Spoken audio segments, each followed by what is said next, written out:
Manolotra ny arahaba-feno atsika tokolasy tokovavy manaraka hatrany ny fandarana zany malaza. Naoraka be tamin'ny herinandro lasa iny ny mahakasika ny raharaha tsy fandriam-pahalemana, raharaha ara-tsosialy, raharaha amin'ny endriny tsy mbola nahazatra ny sofina tamin'ny teto Madagasikara, fa nahazatra ny sofina tao anatin'ny herinandro maromaro izay, de ny amin'ny hoe misy fibatana olona, misy halatra olona, misy kidinapinana olona izay tovavy ao anatin'ny salantaona miditra ao anatin'izay fahatanorana izay ny akamaroany. Nisesy tamin'ireny tambajotra sosialy ireny amin'ny hoe zaza very, zaza nisy naka ary zaza tsita na zaza tsinody na tovavy io na ankizivavy na ankizilahy tao atokantrano zany.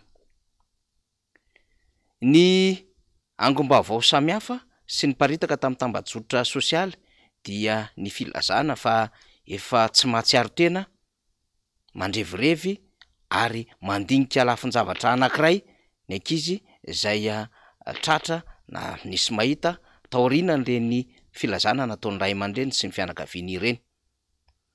Nisy mihitsy ara moa no niazakazahany mpitondra fanjakana teny anivon'ny hopitaly mba hamantarana marina ny zavatra manjo na ny tena votoatiny ao ambadika izao raharaha izao. Hatreto aloha zany de efa nanambarana teo anivon'ny polisym-pirenena fa misokatra ny fanadihadiana mikasika ity raharaha tsy fandriam-pahalemana miteraka sosialy ity. Fa rehefa miresaka amin'izay ihany isika de efa nambarantsika nandritry ny fandarina miverimberina teto ny hoe mitombo be ny fanolanana. Miseho ihany koa ny endrika tsy fandriam-pahalemana any ambanivohitra rehetrarehetra any tamin'ny alalan'ny kidinapinina. Ka reo solombavambahoaka ny Madagasikara izay mifandimby niakatra atao anivon'ny fandarina miara-manonja de efa samy namotsipototra ny fisiny zany kidinapinina zany toy izay nitranga tany amin'ny distrikana Parafaravola. Ary ny fandehanana nataon'ireo solombavambahoaka ny Madagasikara tany amin'iny distrikana Anjozobe iny ihany koa no nahafantarana fa tena miazakazaka ary manao ny famotehana ny any ambanivohitra mihitsy ny asan-jiolahy amin'ny alalan'ity kidinapinina ity, ary vola be 100 tapitrisa ariary no takiny zany mpanao kidinapinina izany. Izany rehetra izany dia mitarika olana lehibe ara-tsosialy eto Madagasikara satria mifandona amin'ny fahantrana reo zava-misy rehetra ireo. Rehefa mahantra ny olona iray dia tsy mahantra ara-batana, tsy mahantra amin'ny alalan'ny kibonona ary tsy mahantra amin'ny alalan'ny fitafiana maloto, fa mahantra ara-toetsaina ihany koa. Ka rehefa mahantra ara-toetsaina dia mitarika zava-doza hikarikaroka mba hampitombo ny fari-piainana na mba ahitana sakafo hohanina sy ahitana fitafiana izany. Ny fiarahamonina raha teo eto Madagasikara de efa hitobahan'ny fiazakazahan'ny teknôlôjia vaovao sy ny kolotsaina maneran-tany, ka dia ny Facebook, ny telefônina raitra, ny solosaina sy ireo rehetra manodidina amin'izany teknôlôjia vaovao eto ambonin'ny tany izany no mampiazakazaka ny tanora malagasy. De ao anatin'izany rehetrarehetra izany no hikarohan'ny rehetra zay mety ho lala-kevitra ahafahana mivoaka ao anatin'izany olana ny fahantrana izany. Ho an'ny any ambanivohitra de ny ahafahan'izy ireo mikaroka vola hivelomana no tena karohany ao anatin'izay tsy fandriam-pahalemana izay. Ka fatany fahalemen'ny tantsaha sy ny tanora tantsaha any ambanivohitra de manararoatra ao anatin'izany kidinapinina satria izany ndray no heverin'izy ireo fa fomba aingana ahafahana mikaroka vola. Raha nalaza ohatra ny teo aloha ny resaka asan-dalo tamin'ny alalan'ny alatr'omby. Ny eto andrenivohitra kosa de ny rendrarendra no mamefy ny tanora amin'ny alalan'ny moto, ny telefônina sy ireo fidirana amin'ireo toerana samihafa izay hanaovana ny fialam-boly toy ny karaoke sy ny kabaret sy ireo toera pisotroana maro samihafa. Ary miroborobo ho an'ny eto andrenivohitra fisin'ireo bara sy karaoke, ka tsy vitsy amin'ireo tanora ireo no voasarika amin'izany. Misy zavatra aza moa izay tena tsy tao anatin'ny kolotsaina, tsy tao anatin'ny nahazatra ny rehetra mihitsy hatramin'izay, kanefa ataon'ny tanora amin'izao fotoana izao ary zary efa mahazatra ny isan-kazomana ny vendredi joli, ka voatery manosika ny rehetra hitady vola rehefa zoma mito sabotsy sy lahady mba ho itony rehetra manao fiainana manala azy manala sorisory ary manala mivesatry ny fiainana zay rotoroto andavanandro ho an'ny eto Madagasikara. Ary maniry sy miroborobo hoatry ny anana isaky ny 2 metatra 2 metatra amin'ny alakelatrano rehetra manodidina nandreny vohatra sy nyreo faritra rehetra zay hitanao amina komina sy distrika maro eto Madagasikara reo bara zay ny tanora no mameno izany. Reny rehetra ireny dia mifandona ao anatin'ilay fahantrana ho isika ary vokatry ny fahantrana avokoa no mahatonga an'izany. Hatreto dia tsy azo lazaina fa mahomby ny paikady apetraky ny fitondram-panjakana ahafahana manarina ny fiainan'ny tanora. Ny politika pirenena ho an'ny tanora ihany koa dia azo lazaina fa tsy mbola mahavaly ny filany ny tanora mihazakazaka amin'izao fotoana izao. Ny famoronana asa ho an'ny tanora eto Madagasikara ihany koa dia tsy ampy ary tsy misy tsy manao izany ny fitondram-panjakana. Ary ho an'ireo zay manana asa kosa indray dia tsy manome antoka azy ireo ny fananana asa fa tena ahavelona sy ahatsara ny taranak'ireo mpiasa izany. Izany rehetrarehetra izany no anton-javatra lehibe mampisavoritaka ny fiarahamonina malagasy. Fa etsan-danina nefa tsy izany ny zava-misy raha mijery ny fihetsiky ny fitondra fanjakana isika. Satria ny mamaky azy dia mifandaminana anaty ny ady ifanandrina ny gouvernoura sy ny député eo anivon'izany IRD zany. Ny azy ny mamaky azy dia minisitra miaro ny be ny tanàna manao adalàna na miaro io raipiray antoko aminy zay nomena fahefana hitazona andraikitra anatin'ireny raharaham-panjakana ireny ka mety ho mahatolotolotra na akaikikaiky ny solombavam-bahoaka sy minisitra ka miaro ireny olona ireny. Ny azy mamaky azy dia ny fampiasana herim-pamoretana sy fanetsihana ny mpitandro filaminana hanohitra ny mpanohitra ary hanenjika ny lalan'ny mpanohitra any amin'ireny toerana rehetrarehetra zay andehana ny mpanohitra ireny. Tsy mitovy arak'izany ny maika sy ny vaindon-draharaha ny mpitondra fanjakana sy ny vahoaka.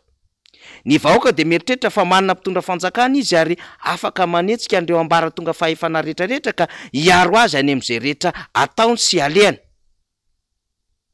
Ary vahoaka io dia mieritreritra ihany koa araka ny voalaza ny lalam-panorenana fa mananjo hiasa hivezivezy ary hahafantatra ny zava-misy ary mananjo hoarovana sy hotsaboana mahimaimpona ihany koa.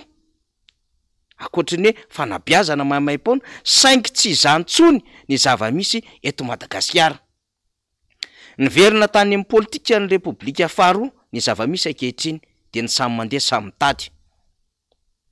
Samy mamelo tena ny vahoaka malagasy ary mitsipona izay azony tsiponina ho arapaka ahatsara ny sakafo ao anatin'ny tokantrano iray.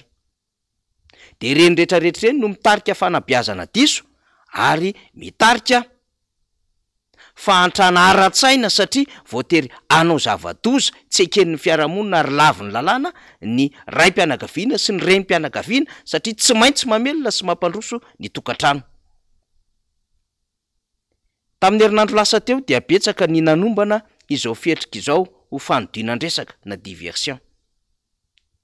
Tsy afaka ny tompo teny fatratra amin'izany isika fa ny zavatra fantatsika amin'ity herinandro ity dia ny fiandrasana, ny fiakaran'ny vidin'ny solika. Ny andrasana amin'izao herinandro izao dia ny amin'ireo fanapahan-kevitra raisy ny fitondram-panjakana amin'ny ahafahana manome antoka ny vahoaka fa tsy kilalao sy andranandrana ny fitantanana amin'ny firenena ka hanana vahaolana vonjim-baika ara-tsosialy ny amin'ny fidina ny vodi-bokatra any amin'ny faritra maro samihafa.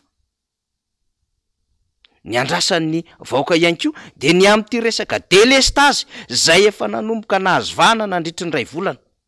Saiko isan'andro raha misy dia misy ao anatin'ny 420 ora dia 10 ora ihany ny jiro mandeha ao anatina tokantrano iray. Ka isaky ny mahita ny fanambarany jirama ao anatin'ilay hoe jirama manarina dia tsy maintsy misy hatrany ny fanamboarana, tsy maintsy misy hatrany ny fahasimbana, tsy maintsy misy hatrany ny filazana, ny fahatapahan-jiro mitodika makany amin'ireo mpanjifa izany. tsy mandefitra eo anatry amin'ny faktura nefa ny fanjakana sy ny jirama na de tsy mahafa-po ary ny kalitao any jiro na ny herinaratra na ny rano tonga isam-baravarany malagasy. Reo rehetrarehetra eo no ndraindray ametrany rehetra adevitra miampy ny fanamariana nataony vorona raisam-pirenena toy ny Banque mondiale, ny FMI, ny Union européenne mikasika indrindra ny amin'ny tsy fahombiazam-pitantanana eto Madagasikara ary ny amin'ny fitotongana amin'ny fiainana ka matroka ny lalana sy ny toerana misy any Madagasikara ankehitriny sy amin'ny ho avy.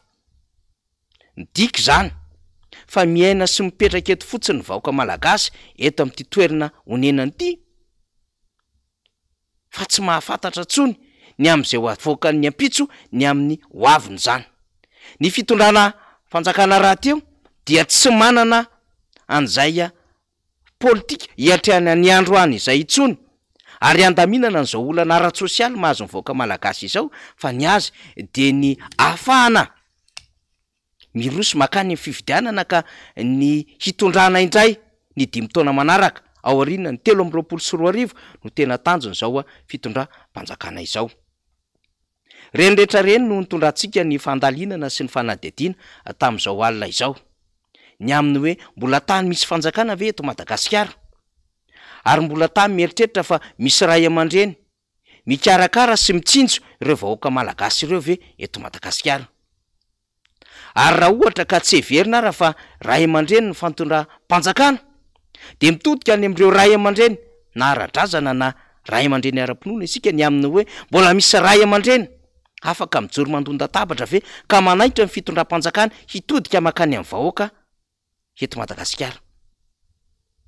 Mety akaiky mivava kokoa na akaiky ny rehetra de ny hoe ny FFKM fa azo atsoina ao anatin'izany ireo ray aman-dreny anivony ny finoana hafa tahaka ny FSM ohatra fa azo atsoina ao anatin'izany anko ireo ray aman-dreny ara-drazana zay manana ny fahefa-miteny eny anivony tontolo misy azy any amin'ny faritra rehetrarehetra any. Aiza izy ireny ankehitriny ny olona ny ampanjaka ny sojabe sy ny sisa sy ny sisa. Raha izao manko no mitohy de miverina amin'le fomba fiteny any atsimo rehefa misy ny tranga RMC de hoe azo lava no iantsona an'izao olana mahazo ny vahoaka malagasy izao. Azo lava izany satria mila mivondrona amin'ny teny miresaka anatina toerana anankiray ny rehetra. Azo lava izao satria misy zavatra efa tserany any ary tsy ho zakany rehetra itsony ary mamotika ny fiarahamonina malagasy. Azo lava izao satria efa ato ambohitra reo mpamotika sy mpijirika ary anisany hitsetitra ny arenany malagasy. Azo lava izany satria misy firaisana tsy kombakomba an'ireo tompona andraikim-panjakana ato anatin'ny tany repoblika ny Madagasikara. Ka raha dikatsika amin'ny endriky ny fitantanana na fikarohana zay hahasoan'ny firenena zay de izany no ilaina n'ilay fikarohan-doam-pirenena na concertation nationale mba hahafahany vondrona sy ny sehatra rehetra mifanakalo hevitra fefa hay ty ho rainy manonja ka tsy tokony avelavela sy apetraka amin'izao ny zavatra mahazo sy manjo ny malagasy sy ny tanindrazana. Andihy ny fankalazana ny 9 volana Jona ny firenena. Andro heverina fa hatsiarovana ny verena ny fahaleovan-tena.